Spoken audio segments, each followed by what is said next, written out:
어제는 우리가 5월 18일 광주에서 우리의 아픈 역사가 있었던 날이기도 합니다. 제가 광주에 갈 일이 있어서 그곳 묘지를 한번 가본 적이 있습니다.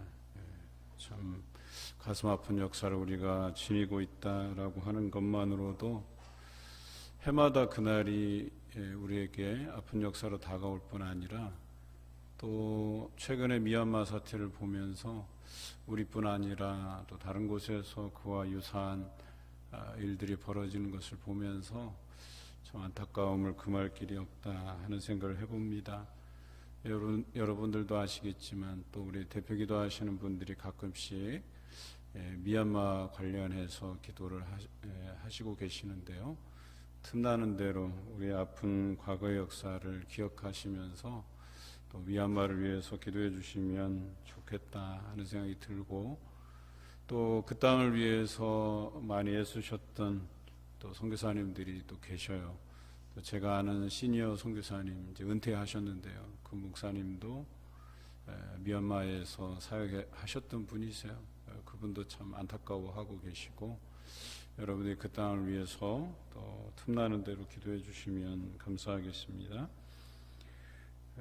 시편 18편을 우리 3주에 걸쳐서 나누어서 묵상하고 있는데요. 우리가 이 18편은 사무엘하 22장의 다윗의 노래와 아주 흡사하게 닮아 있다. 같은 내용이라고 보여져요. 그 사무엘하 22장의 내용은 다윗이 이제 걸어온 자신의 길들을 회상하면서 동행하셨던 그 하나님, 자신을 도와주셔서 그 어려움 속에서 건져내셨던 그 하나님을 기억하면서 노래한 부분이고요. 오늘 시편 18편도 그와 같다라고 보시면 되겠습니다. 사실 개인의 시편이라고 할 수 있잖아요. 개인의 고백이 담긴, 개인의 역사가 담긴 이야기가 왜 우리 공동체에게 이것이 다가올까? 이것이 왜 우리 이 시편을 읽는 우리에게 힘을 주고 용기를 주고 지혜를 주고 또 살아갈 힘을 줄까? 이런 고민들을 우리가 해보아야 될 것입니다. 시라고 하는 것이 다 드러나진 않지만 여백이라는 게 있어요. 그러니까 시를 묵상하다 보면 거기에 그 시의 저자가 다 기록하지 않았지만, 다 담아내지 않았지만 그 함축적인 내용에 숨겨진 의미에 대해서 해석할 여지를 우리에게 줘요. 그래서 시를 묵상하다 보면 이 시의 저자, 기록한 사람이 어떤 마음이었을까를 고민하게 되고 들여다보게 되고 또 묵상하게 되고, 그러다 보면 자신의 그 삶에 대한 부분과 그 시편 저자의 마음이 이렇게 와닿는, 맞닿는 부분들이 생겨요. 그래서 우리에게 그 시가 전해주는 감동이 있는 것이거든요. 마찬가지로 다윗의 개인적인 이야기를 하나님 앞에 고백드리면서 부르는 찬송이기는 하지만, 여러분들 여기에 다윗이 고생한 구체적인 정황까지가 다 드러나진 않아요. 그저 힘들었겠구나, 생명의 위기가 있었겠구나 라고 하는 그런 여운만으로도 우리가 이것을 묵상하면서 나도 이런 적이 있었는데, 나도 이런 위기의 상황들이 있었는데, 그래서 하나님께서 나와 만나 주시고 내 생명을 연장시켜 주시고 나를 구해 주시고 그 어려움 속에서 도움을 주시고 라고 하는 그 경험과 맞닿게 되는 거예요. 그러면서 여러분에게 감동으로 전해지고 또 그것이 여러분을 살아가게 하는 힘이 된다라고 하는 것이거든요. 구체적으로 이야기하다 보면 사실 그것이 좀 메말라 버리게 돼요. 우리 흔히 수요일, 그 매주 마지막 주 수요일은 간증을 하잖아요. 은혜 나눔을 하는데 은혜 나눔도 요령이 있어요. 은혜 나눔을 여러분들이 너무 구체적으로 일일이 다 설명하게 되면 이렇게 우리가 해석할 여지들이 잘 없어져요. 그럼 감동이 반감이 돼요. 오히려 조금 숨겨놓으면서 간증을 하시는 게 조금 더 효과적이에요. 그래서 이 사람이 들으면서 나도 저런 어려울 때가 있었는데 하고 이 감정선이 만나는 부분들이 생겨요. 그래서 조금은 구체적으로 드러내지 않고도 이런 어려움들이 있었는데 좀 두리뭉실하게 해도 또 그 와중에 하나님께서 구체적으로 내게는 응답하셨지만 좀 두리뭉실하게 얘기해도 우리 성도들은 들으면서 나도 저런 적이 있었는데 라고 이렇게 와닿는 부분이 생겨요. 마찬가지로 오늘 시편 18편이 다 드러낸 이야기는 아니에요. 다윗의 이야기를 다 담아낸 이야기는 아니에요. 그런데 힘들었다는 거예요. 생명의 위기까지 있었다는 거예요. 이 구체적인 정황이 기록되어 있지 않음에도 불구하고 오늘 이 시가 우리에게 공감이 되고 또 우리 공동체에게 하시는 귀한 교훈이 있고 또 그 개인의 이야기가 여러 사람의 이야기로 공동체의 이야기로 확정될 수 있었던 것은 바로 이 여백, 이 여지 이것을 남겨두었다라고 하는 것인데요. 오늘 그래서 우리는 이 시편을 묵상하고 해석하고 나누는 것이겠지요. 오늘 이 시편을 통해서 우리가 알고자 하는 것이 무엇일까? 저는 이렇게 생각합니다. 다윗이 하나님의 사람으로서 살아갔다고 한다면 우리도 이 시를 통해서 하나님 백성으로서의 정체성을 알아갈 수 있는 그런 여지가 여기 남아있다라고 하는 거예요. 여러분이 이 시를 묵상하고 나눔으로 인해서 내가 하나님의 백성이구나, 하나님의 백성들은 이렇게 살아야 되는구나 라고 하는 것을 알게 되신다면 저는 여러분이 오늘 이 시를 제대로 묵상했다 그런 생각을 할 수 있겠습니다. 시편 18편의 시작은 이렇게 시작하죠. 나의 힘이신 여호와여 내가 주를 사랑하나이다. 이게 결론적인 거예요. 하나님께서 살아 역사하시고 나와 동행하시고 나에게 힘이 되어 주셨다는 거예요. 그거에 대해서 그런 하나님을 내가 사모하고 사랑합니다 라고 고백하고 있는 시예요. 오늘 우리가 나눌 말씀 중에 46절에 하나님께서 살아계심으로 내가 그를 찬송하고 그를 높일지라고 고백하고 있거든요. 다윗이. 그러니까 다윗이 살아오면서 경험하고 고백했던 하나님은 그냥 추상적인 하나님이 아니세요. 아주 구체적이고 살아 역사하시는 그 하나님을 배웠고 만나고 그분으로 하여금 도움을 얻은 것이에요. 그래서 그 살아계신 하나님을 인하여서 내가 그분을 높이고 찬송하고 그분을 사랑하게 되었다라고 고백하고 있는 것이죠. 오늘 여러분들의 고백이 살아계신 그 하나님을 향해서 찬송하고 높여드리고 사랑한다 고백할 수 있는 여러분 되시길 바랍니다. 하나님께서 다윗을 도와주셔서 그를 위기 가운데 벗어나게 하셨음을 오늘 다윗은 감사하면서 찬양하고 있습니다. 그런데 이 단계가 있어요. 이 다윗의 시편을 보면 단계가 있어요. 처음에는 그 원수들이 강하고 그를 대적할 수 있는 힘이 지혜가 나에게 없다라는 것에서 시작해요. 그러니까 나는 한없이 부족하고 연약한 존재임에 대한 고백을 하게 돼요. 그리고 그가 의지할 곳이 없어서 오직 의지할 분은 하나님 한 분뿐이시다 고백드리면서 하나님께 이렇게 자신의 처지를 이야기하게 되고 고백하게 돼요. 그러면 하나님께서 그에게 원수를 대할 수 있는 강한 의지, 능력, 기술 또는 환경까지 모든 것을 주장해서 그가 이 상황을 이겨나갈 수 있도록 인도해 주시는 하나님의 손길이 나타나게 돼요. 그래서 처음에는 원수들이 강했지만 이후에는 그 원수들을 우리가 짓밟고 내 발 아래 엎드러지게 하는 하나님의 능력의 손길을 경험하게 되고 그것을 통해서 하나님께서 자기 백성과 동행해 주심을 모든 이방 민족들에게 알게 하시고 또 하나님의 백성이 하나님을 찬송하게 하신다라고 하는 것이죠. 이런 일련의 과정을 겪고 가는 거예요. 여러분 자녀들을 키우실 때 여러분 강하게 키우시잖아요. 강하게 키우길 원하시잖아요. 뭔가 문제를 해결할 수 있는 능력을 이 아이가 가지기를 원하는 마음으로 바라보잖아요. 그런데 처음부터 끝까지 부모가 다 해주면 우리 아이는 강하게 자라지 못하잖아요. 어떻게 돼요? 요즘 말로는 마마보이가 되는 거예요. 그냥 엄마 없이는 안 되는, 부모 없이는 안 되는, 어떤 능력도 해결할 수 없는, 자기 힘으로 해결할 능력이 없는 그런 아이가 되잖아요. 그런데 우리 하나님께서는 우리를 강하게 키우시기 위해서 날마다 고난 중에 거하게 하고, 또 그 고난을 하나님께 믿음으로 의지해서 기도함으로 그것들을 이겨가게 하신다라고 하는 거예요.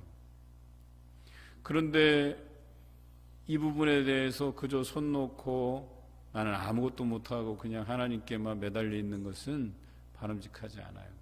다윗은 자기가 할 수 있는 것들도 하지만 무엇보다도 이 모든 것이 하나님 손에 달려 있음을 고백하고, 하나님께서 다윗을 단련해 가시는 그 과정을 그가 순종함으로 따랐다라고 하는 것이에요.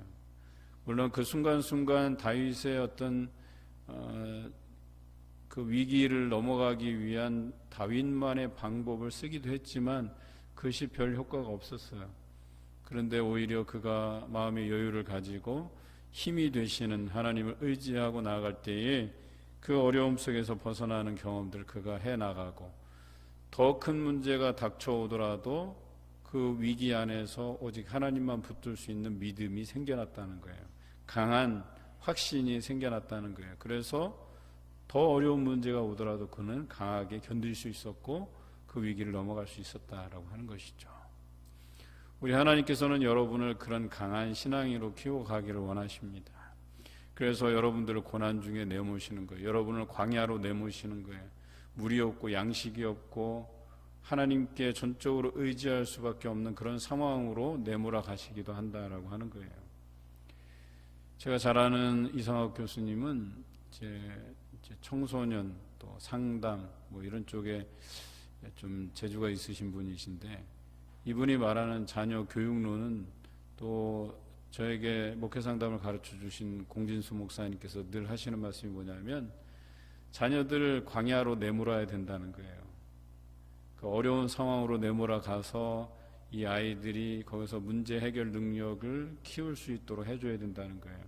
그리고 하나님께 의존하고 기도할 수 있는 자녀로 만들어 가야 된다는 거예요.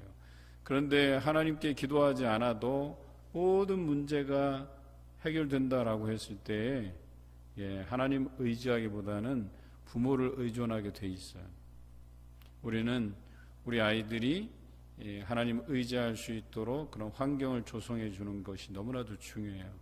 그래서 때로는 아이들이 어려움에 처했을 때 즉각적으로 여러분들이 그것을 해결해 주기보다는 하나님께 기도해 보자, 같이 고민해 보자, 이렇게 하는 것이 너무나도 중요하다는 것이겠죠. 오늘 우리가 묵상할 37절부터 41절까지가 다윗이 원수를 상대로 인해서 이김을 허락하신 그 하나님을 찬양하고 있어요. 우리를 단련하신 후에 하나님께서 우리를 정금같게 순금같게 나오게 하시듯이 오늘 다윗을 하나님께서 강하게 키우시고 단련시키신 후에는 이제는 원수들을 짓밟고 그 원수들을 자기 발 앞에 엎드러지게 할 만한 그런 능력을 주셨다는 거예요. 물론 이 일도 다 하나님께서 행하신 거예요. 그래서 다윗은 자신의 손길을 통해서 하나님의 역사가 나타났지만 이 모든 된 것은 오직 하나님만 가능하시다, 하나님께서 이 일을 행하셨다라고 하는 것을 노래하고 있어요. 우리 함께 37절부터 42절까지 한번 읽어보겠습니다. 내가 내 원수를 뒤쫓아 가리니 그들이 망하기 전에는 돌아서지 아니하리이다. 내가 그들을 쳐서 능히 일어나지 못하게 하리니 그들이 내 발 아래에 엎드러지리이다.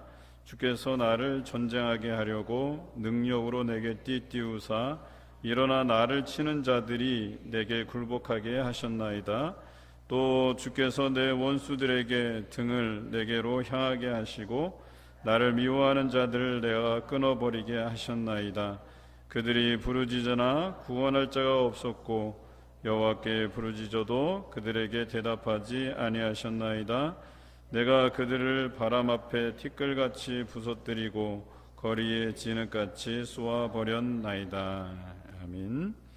하나님께서는 다윗을 통해서 원수를 따라잡아 그들을 망하게 하셨고, 또 원수를 쳐서 그들이 일어나지 못하고 다윗의 발 아래 엎드러지게 했다라고 노래하고 있어요. 뿐만 아니라 다윗이 전쟁할 능력을 하나님께서 주셔서 다윗을 치려하는 자들을 다 굴복시키게 하셨다라고 고백하고 있습니다. 또 자신을 치러 오는 그 원수들을 다시 돌아서게 해서 그 원수의 등이 나에게 보이도록 하셨다라고 노래하고 있어요. 그리고 그 다윗을 미워하는 자들 다 끊어버리게 하셨다라고 노래하고 있습니다. 원수들이 오직 급했으면 자신들을 구원할 자가 없음을 알고 누구에게 부르짖어요? 하나님께 부르짖게 만든다.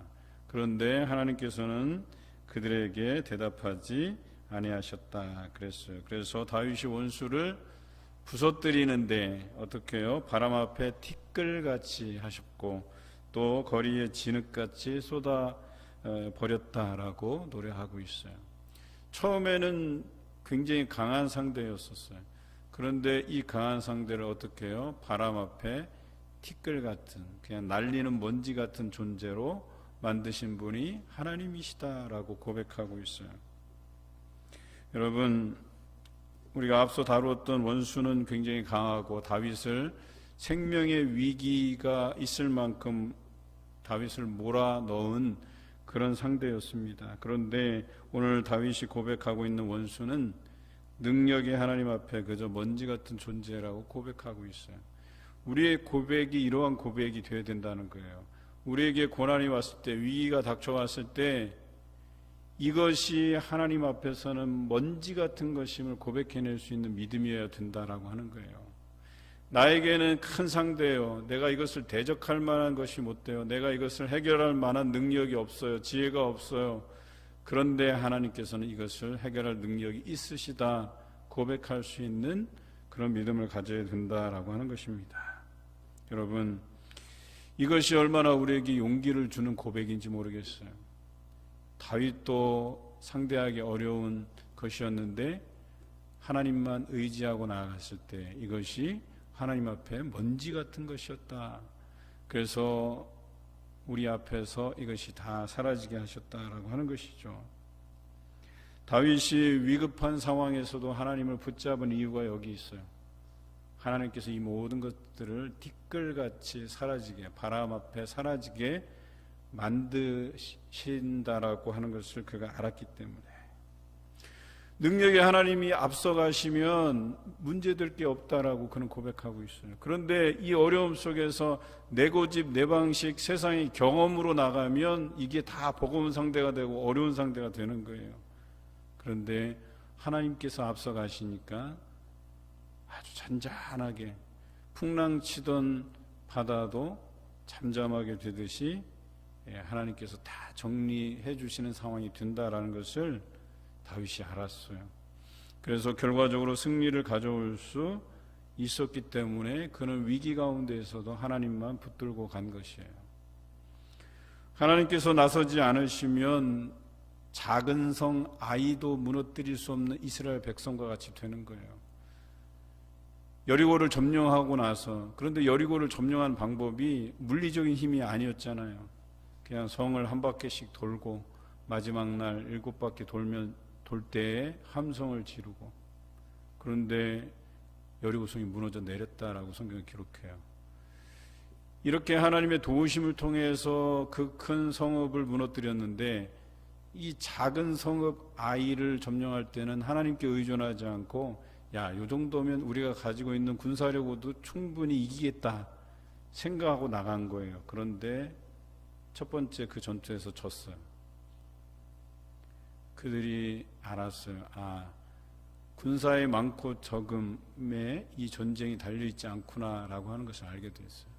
그리고 나서 다시 기도한 후에 나아갔다라고 하는 것이죠. 그리고 하나님께서 그 아이를 취하게 하셨죠. 이런 거예요. 작은 것이라도 이게 인간적인 방법으로 대했다가는 큰 코 다치는 거고, 또 아수르의 18만 명의 군대가 예루살렘 코앞에까지 쳐들어왔지만 히스기야가 기도하고 나갈 때 하룻밤 사이에 18만 명이 다 죽어나갔잖아요. 그런 것처럼 우리가 대적할 능력이 안 되고 어찌할 바도 모르는 그런 상황에서 기도하면 하나님께서 이 상황을 바람 앞에 먼지를 흩날려 버리듯이 그 어려움들을 다 사라지게 만든다라고 하는 것이에요. 우리가 앞서가느냐 하나님께서 앞서가시느냐 이 차이밖에 없는 거예요. 그런데 이 간단한 원리도 참 우리 삶에서 적용하기가 참 어려워요. 왜? 우리 생각이 자꾸 앞서기 때문에, 우리의 어떤 지혜, 경험 여기에 자꾸 의존해서 살려고 하기 때문에, 그래서 습관이 무서운 거예요.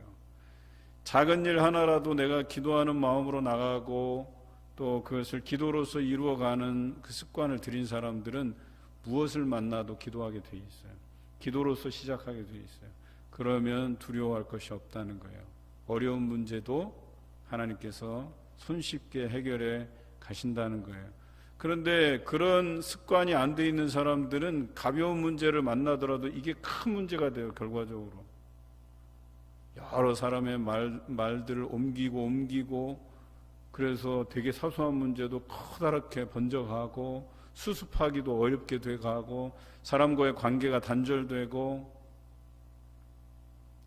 그런데 기도하고 나가면 자연스럽게 하나님께서 순적하게 이 일들을 해결해 가시는 것을 우리가 종종 경험하게 됩니다. 여러분, 그래서 어떤 위기 앞에서도 우리는 하나님의 그 잡으신 손길을 놓아서는 안 되는 것이에요. 오직 하나님만 의지하며 나가야 되는 거예요. 그러면 하나님께서 이 모든 상황을 역전시키세요.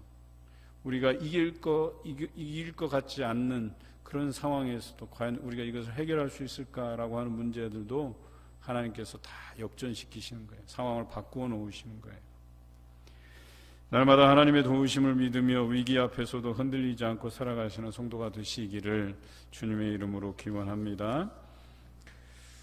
하나님의 백성을 위기 가운데 건지시는 이유에 대해서 오늘 본문 43절에서 45절까지 잘 드러나 있는데요. 우리 함께 읽겠습니다. 주께서 나를 백성의 다툼에서 건지시고 여러 민족의 으뜸으로 삼으셨으니 내가 알지 못하는 백성이 나를 섬기리이다. 그들이 내 소문을 들은 즉시로 내게 청종함이요 이방인들이 내게 복종하리로다. 이방 자손들이 쇠잔하여 그 견고한 곳에서 떨며 나오리로다. 아멘. 여러분, 하나님께서 위기 가운데 우리를 건지시는 이유는 우리를 통해서 하나님의 살아계심을 많은 사람에게 전하기 위해서입니다. 나타내시기 위해서입니다. 다른 사람이 볼 때, 야, 저거는 예수 믿는 사람들도 저건 불가능해. 저건 할 수가 없어. 이 문제는 어찌 할 수가 없는 거야. 라고 하는 그런 상황도 하나님께서 역전시키시는 이유가 무엇이겠어요? 그들로 하여금 하나님께서는 살아계시는구나. 살아 역사하시는구나.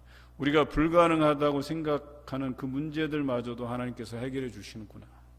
이것을 모든 사람에게 알게 하시기 위함이다라고 하는 거예요.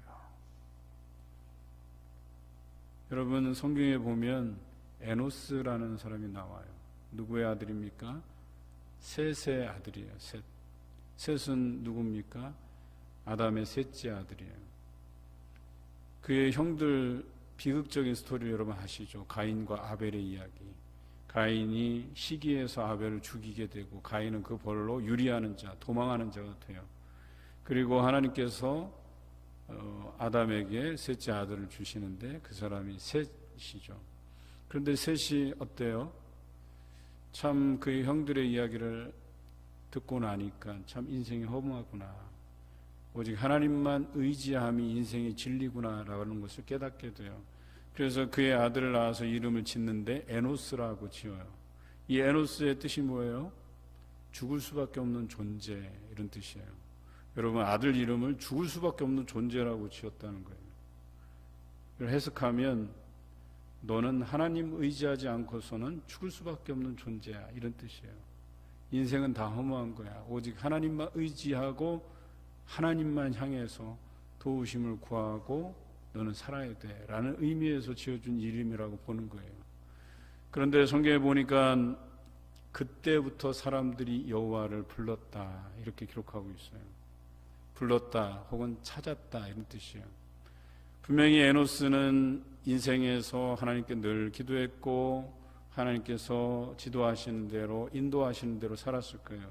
그리고 성경에서는 자세히 기록하고 있지 않지만 하나님께서 그를 잘 되게 하셨을 거예요. 위기 가운데에서도 건져주셨을 거예요. 하나님께서 많은 복으로 함께 해주셨을 거예요. 그리고 사람들이 그것을 보았을 거예요. 그리고 사람들이 하나님은 살아계시는구나. 여전히 살아 역사하시고 믿는 자들을 도우시고 구원해 주시고 또 복을 주시는구나 라고 하는 것을 알았어요. 그래서 사람들이 그때부터 바로 에노스 때부터 여호와를 찾았다, 여호와를 불렀다라고 기록하고 있는 거예요. 여러분을 잘되게 하시는 이유, 또 여러분들을 어려움 속에서 건지시는 이유가 바로 여기 있어요. 하나님은 살아계시다, 역사하고 계시다, 믿는 자들에게 산성이 되시고 방패가 되시고 보호해 주시고 그들을 어려움 속에서 건지시고 생명을 연장해 주시고 그런 하나님임을 많은 사람들에게 알리려고 하는 뜻이 있다라고 하는 거예요. 그런데 한번 생각해 보십시다. 이런 이유에서 여러분들 잘되게 하고 여러분들에게 도움을 주시는 하나님이신데 이런 하나님을 내가 경험하고서도 그런 하나님을 사람들에게 전하지 못한다? 여러분 이것은 직무유기예요. 우리가 70일 전도대행진을 시작하면서 하나님께서 우리를 통해서 역사하시는 그 삶을 여러분들 전하시라는 거예요. 여러분들에게 어떻게 동행해 주셨고 어떻게 도와주셨고 어떻게 여러분들이 어려움 속에서 건지셨는지를 나누시라는 거예요. 그래서 그들이 느끼기에 하나님은 여전히 살아계시다, 우리와 역사하고 계시다, 우리 삶에 함께하고 계시다라고 하는 것을 그들이 알 수 있도록 하라는 거예요. 그런데 오늘 다윗이 이런 고백을 통해서 많은 사람들에게 하나님의 백성을 으뜸으로 삼게 하시고 이 어려움을 역전시키셔서 잘되게 하시고 원수들을 발로 밟게 하시는 그 이유가 바로 많은 사람들에게 하나님의 살아계심을 알리시기 위함이다라고 하는 것입니다. 뿐만 아니라 하나님의 백성이 잘되게 하시는 것은 그런 하나님의 백성들에게 여전히 하나님은 관심 가지고 계시고 하나님의 백성들을 사랑하고 계시다라고 하는 것을 드러내시기 위함이다라고 하는 거예요. 그래서 하나님께서는 자기 백성들을 구원하시고 건지시는 거예요. 오늘 성경에 보니까 기고만장했던 이 이방 민족들, 원수들, 이들이 쇠잔하여 그 견고한 곳에서 떨며 나오리로다 그랬어요. 이 소문을 듣고 하나님의 백성이 잘되고 하나님께서 동행해 주시고 어려움 속에서 구원해 주시고 무엇을 해도 잘되게 하시는 그 하나님을 경험한 이후로부터는 하나님의 백성들을 비난하고 공격하고 힘들게 했던 그 사람들이, 그 기고만장했던 사람들이 쇠잔하여지고 그들의 그 견고한 곳에서 떨며 나오게 되었다, 이렇게 기록하고 있어요. 여러분 이건 대단한 일입니다.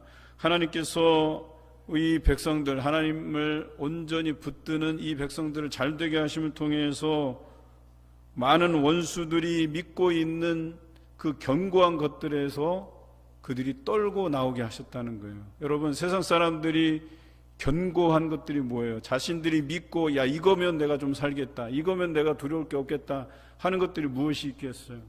권력이 그렇죠. 돈이 그렇죠. 또 무엇이 그래요? 힘센 사람들은 폭력이, 야 내 주먹을 믿어라, 그런 사람들 있잖아요. 얼마 전에 태권도 유단자들 3명이 20대 청년 하나를 갖다가 발로 차서 죽게 만든 사건 여러분 들으셨죠? 참 안타까워요. 여전히 이런 사람들이 자신의 어떤 힘만 믿고 살아가는 사람이 있다는 것에 대해서 안타까워요, 저는. 그런데 하나님을 믿는 사람 앞에서는 어때? 이 사람들도 떨며 나오리라 그랬어요. 그 견고한 곳에서 떨며 나오리라. 여러분, 하나님의 백성들에게는 권력이 소용이 없어요. 돈이 소용이 없어요. 폭력이 소용이 없어요. 왜? 하나님께서 보호해 주시기 때문에, 하나님께서 함께 해 주시기 때문에. 여러분, 두려워하지 마십시오. 권력 있는 사람들 앞에서 두려워 떨지 마십시오. 돈 많은 사람들 앞에서 여러분 꿀릴 게 뭐가 있어요? 힘센 사람들, 그 사람 앞에서 우리가 두려워할 게 뭐가 있어요? 하나님이 함께 계시면 그들의 그 견고한 곳에서 그들도 떨며 나오리라 그랬어요. 우리가 두려워할 게 없다는 거예요. 그런데 어때요?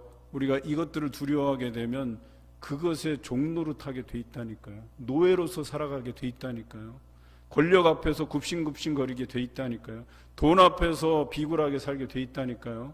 폭력 앞에서 그저 약한 자로만 살게 돼 있다니까요. 그런데 우리가 이것을 의존하지 않고 의지하지 않고 하나님만 의지할 때 여러분 이것에서 종노릇하지 않을 수 있다니까요. 여기에 비굴하게 살지 않을 수 있다니까요. 그래서 저는 이 모든 어떤 그들이 믿고 있었던 권력, 돈, 폭력 앞에서 그들이 이게 이 사람들한테는 소용이 없네, 이것들보다 더 강한 존재가 그들에게는 있나 보네, 이것을 알게 하셔서 그들이 두려워 떨만한 하나님 앞에 떨며 나올 수 있게 만든다라고 하는 거예요. 오직 하나님만이 이 모든 것을 다스리시고 넘어서시는 분이심을 우리가 기억해야 될 것입니다.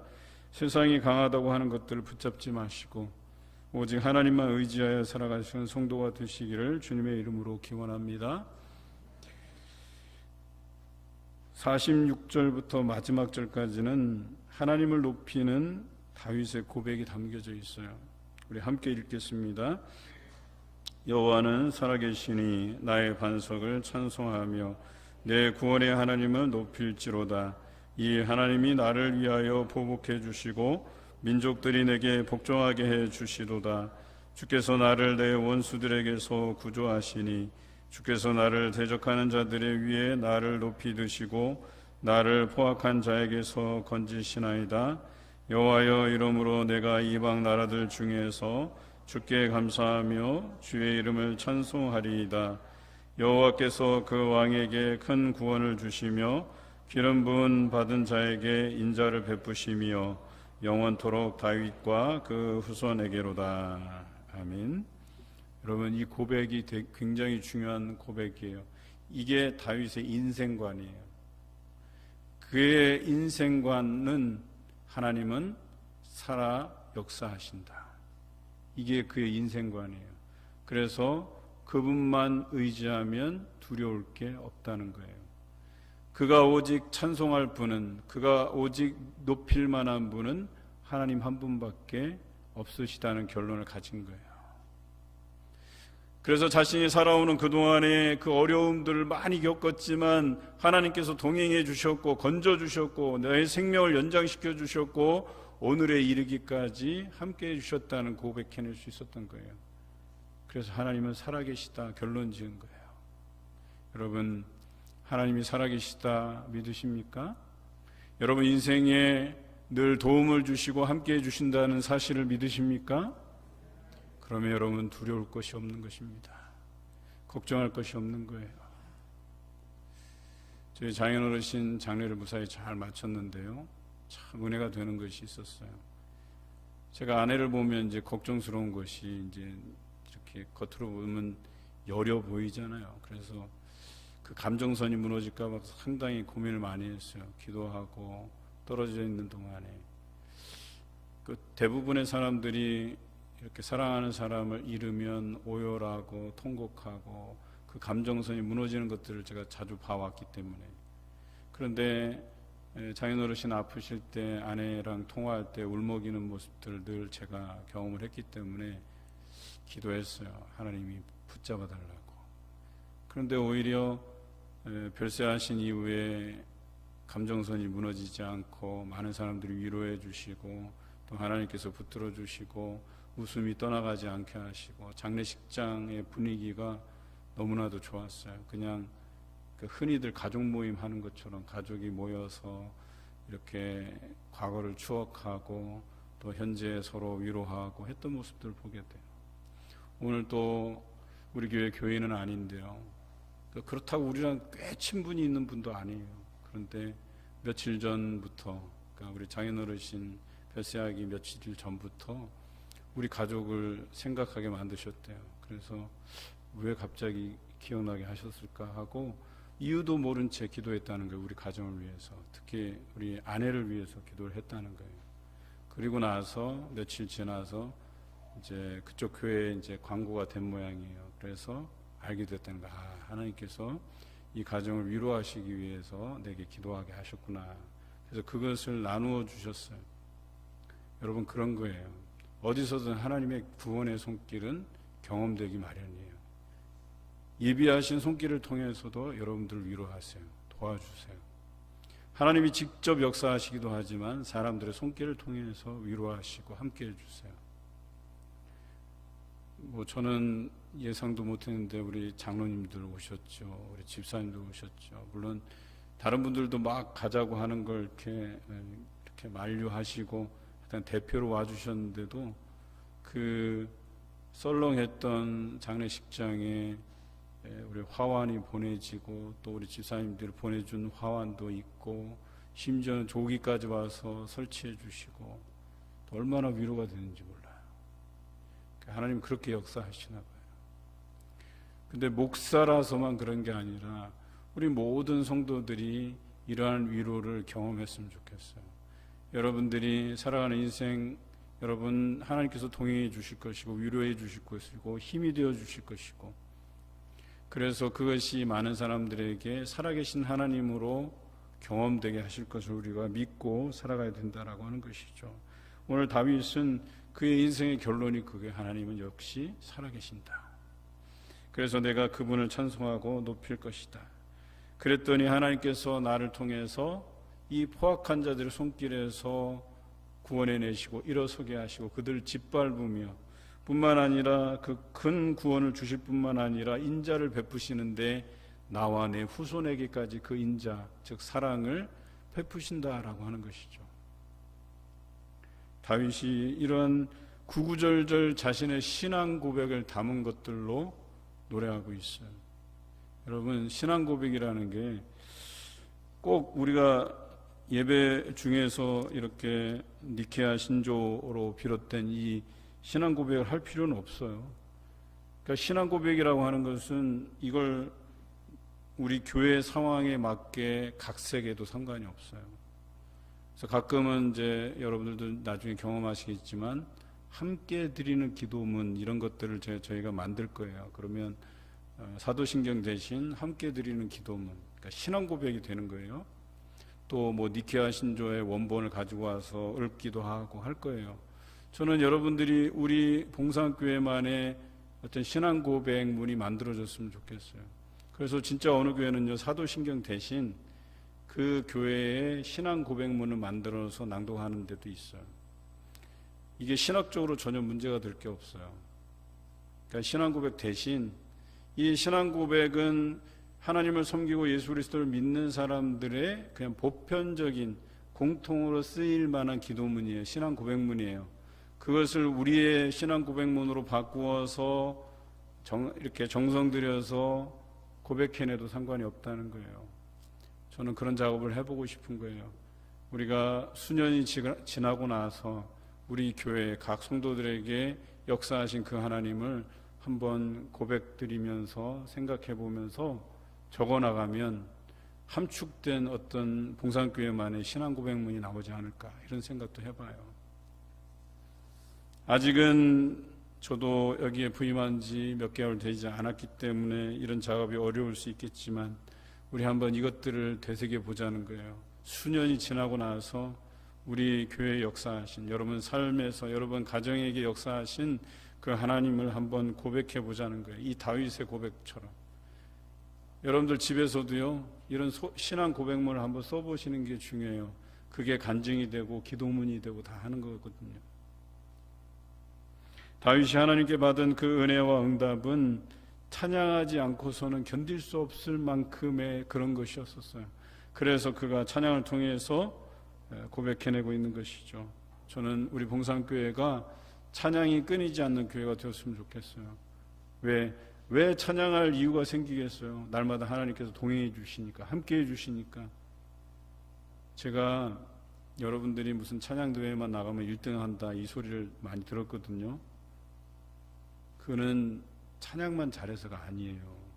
여러분 아셔야 되는 게 하나님이 여러분과 동행해 주신 그 삶이기 때문에 그런 거예요. 찬양이라고 하는 것은 그냥 그 삶이 담겨져 있지 않는 찬양은 무의미해요. 불러봐야 감동이 안 돼요. 1등 할 수가 없다니까요. 그런데 찬양할 이유가 여러분에게 생기고 그것으로 인해서 찬양이 절로 흘러나오고 그것이 화음을 이루잖아요. 그럼 많은 사람들을 감동시킨다니까요. 하나님이 그 안에 살아 역사하시니까. 그래서 여러분들이 1등한 거예요. 제가 볼 때는 노래 실력도 출중하지만 여러분 삶 자체가 하나님께서 동행해 주신 삶이기 때문에 그런 거예요. 그래서 여러분들 삶에서 이 찬양이 끊이지 않았으면 좋겠어요. 그래서 그런 신앙의 고백들이 찬양을 통해서 흘러나왔으면 좋겠어요. 다윗은 자신을 보호해 주시고 원수들에게 보복해 주시며 자신을 구원해 주신 그 하나님을 높이며 찬양하고 있습니다. 구원해 주실 뿐만 아니라 자신을 이방 나라 중에서 높여 주심을 감사드리고 있어요. 하나님이 인자하심이 자신과 그 후대에까지 미치리라고 고백하고 있어요. 여러분, 저는 이 고백이 여러분과 저의 고백, 우리 봉산교회 고백이 되기를 원합니다. 우리 교회가 반드시 이 지역의 으뜸인 교회로 만들어 주실 것이고, 뛰어난 교회, 뛰어난 성도, 또 이 지역을 섬기고 또 복음을 전하는, 그래서 이 땅을 예수 마을로 만들 수 있는 그런 우리 교회와 성도들이 되시기를 주님의 이름으로 기원합니다.